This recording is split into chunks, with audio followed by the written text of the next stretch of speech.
নামের জন্য নহে, যশের জন্য নহে, জনসমাজে নেতৃত্ব প্রতিষ্ঠার জন্য নহে, নিষ্কাম নিঃস্বার্থ জনহিত সাধনের অকৃত্রিম সেবা বুদ্ধির প্রেরণাতেই পূজ্যপাদ আচার্য শ্রী শ্রী স্বামী স্বরূপানন্দ পরমহংসদেব পল্লীর পর পল্লীতে অজ্ঞাত অখ্যাত পথভ্রষ্ট শত শত বালকের, যুবকের ও দরিদ্রের সঙ্গ করিয়াছেন এবং নিজের তপপুত প্রেমময় সঙ্গ তাহাদিগকে দিয়াছেন।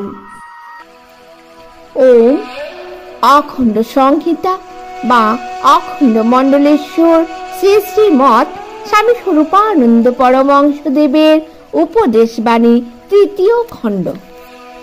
শিক্ষা ও বংশানুক্রম।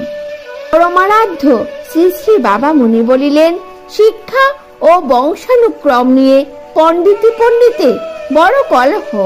একদল বলেন, শিক্ষা দীক্ষা যতই দাও, কুকুরের লেজ 50 বছর বাঁশের চোঙায় ভরে রাখলেও সে সোজা হয় না, পাথরের উপর 100 বৎসর ধরে ঘৃত মর্দন করলেও সে নরম হয় না। সুতরাং সৎ বংশে জন্মই আসল কথা। উৎকৃষ্ট বংশে জন্মগ্রহণ না করলে বাবা কিছুতেই কিছু নয়। আবার আরেক দল বলেছেন, বংশ ফংশ শুধু বাক্যাড়ম্বর, বংশের উৎকর্ষে বা অপকর্ষে কিছুই আসে যায় না। শিক্ষা যদি দিতে পারো তাহলে কুকুরকে দিয়ে অর্গান বাজিয়ে নিতে পারো, বাঘ ভালুক দিয়ে তাস খেলা চালাতে পারো, বানরকে দিয়ে টাইপরাইটারের কাজ করাতে পারো। বাস্তবিক কিন্তু এইরকম সব আশ্চর্য আশ্চর্য কাজ ইউরোপে ইতর জীবজন্তুদের দিয়ে করিয়েও নিয়েছেন। সুতরাং শিক্ষায় শ্রেষ্ঠতা মানতে হবে। এইভাবে দুই দলের তুমুল ঝগড়া চলে।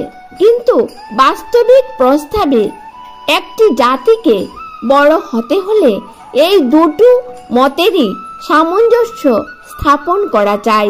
হাইড্রোজেন আর অক্সিজেন না হলে যেমন জল হয় না, মৃত্তিকা আর বীজের সংযোগ ব্যতীত যেমন গাছ হয় না, এই দুইটি শক্তির সামঞ্জস্যপূর্ণ সম্মিলন ব্যতীত তেমন জগৎগুরু যে ভারতবর্ষ, তার পূর্ণ বিকাশ হবে না। সন্ধ্যার পরে অধ্যাপনা প্রসঙ্গে শ্রী শ্রী বাবা মুনি বলিলেন, যথার্থ শিক্ষার মধ্যে শিক্ষকের কোনো ব্যক্তিগত খেয়াল বা অভিসন্ধির স্থান থাকতে পারে না। তিনি ছাত্র গড়বেন ছাত্রের শক্তি, সামর্থ্য, রুচি, প্রকৃতি ও সংস্কারের মুখ তাকিয়ে। ছাত্রকে তিনি স্বাধীন চিন্তার ক্ষমতা দেবেন, স্বাধীন বুদ্ধি বিকাশের সহায়তা দেবেন। নিজের কোনো ব্যক্তিগত গোঁড়ামি বা মতবাদ তার উপর চাপিয়ে দেবার অধিকার তার নেই।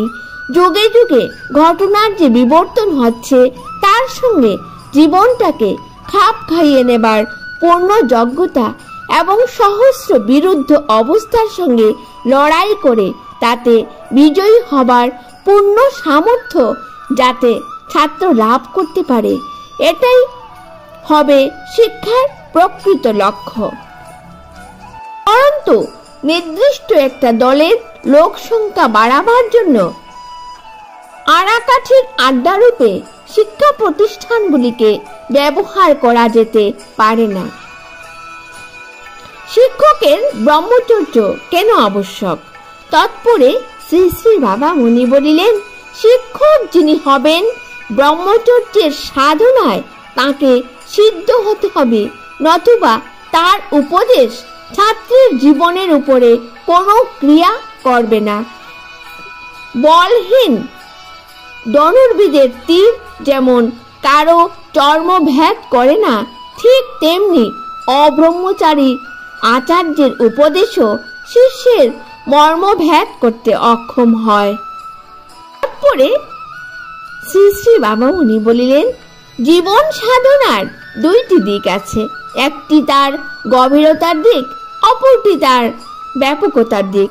মানুষ যখন ব্যক্তিগত উৎকর্ষ সাধনের জন্য নিরলসভাবে শ্রম স্বীকার করতে থাকে তখন তার জীবন গভীরতা লাভ করে। আবার যখন সে দেশের, দশের ও সমাজের হিত সাধনের জন্য নিজেকে বিকিয়ে দিতে চেষ্টা করে তখন তার জীবন ব্যাপকতা লাভ করে। আত্মসমাহিত যোগীদের অধিকাংশের জীবন গভীর, পরার্থসেবীদের অধিকাংশের জীবন ব্যাপক, কিন্তু তারই জীবন যথার্থ পূর্ণতাকে প্রাপ্ত হয়েছে বলবো যার জীবন গভীরতারও চরমে পৌঁছেছে, ব্যাপকতারও পরাকাষ্ঠাকে লাভ করেছে।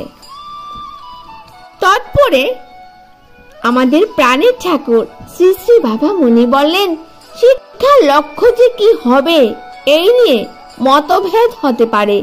কেউ হয়তো বলবেন ছাত্রের ব্যক্তিগত জীবনের কল্যাণকে প্রবুদ্ধ করে দেওয়াই শিক্ষার উদ্দেশ্য, এতে সমাজ বাঁচুক কি মরুক কি। কেউ হয়তো বলবেন ছাত্রের জীবনটা দ্বারা সমাজের হিত সম্পাদনই শিক্ষার লক্ষ্য, এতে ছাত্রের ব্যক্তিত্বের প্রতি অবিচার হয়তো হোক, কিন্তু প্রকৃত প্রস্তাবে শিক্ষার উদ্দেশ্য এরকম এক দেশাদর্শী হতে পারে না। ব্যক্তিত্বের সঙ্গে সমাজের বিরোধ না ঘটিয়ে যে শিক্ষা, সেটাই হচ্ছে যথার্থ শিক্ষা। সমগ্র ভারত জুড়ে আজ সেই শিক্ষারই সম্প্রচারণ চাই, অথবা শুধু ভারতবর্ষের কথাই বা বলবো কেন, সমগ্র জগৎ জুড়েই চাই। আত্মত্রাতা ও পরিত্রাতা। ভক্তগণের প্রাণের ঠাকুর শ্রী শ্রী বাবা মুনি বললেন, আরো একটি কথা আছে, যিনি আত্মত্রাতা নন তিনি কখনো পরিত্রাতা হতে পারেন না।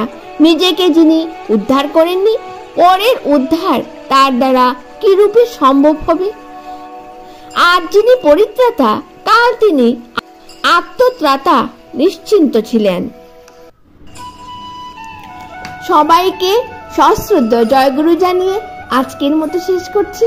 সবাই খুব ভালো থাকবেন, সুস্থ থাকবেন।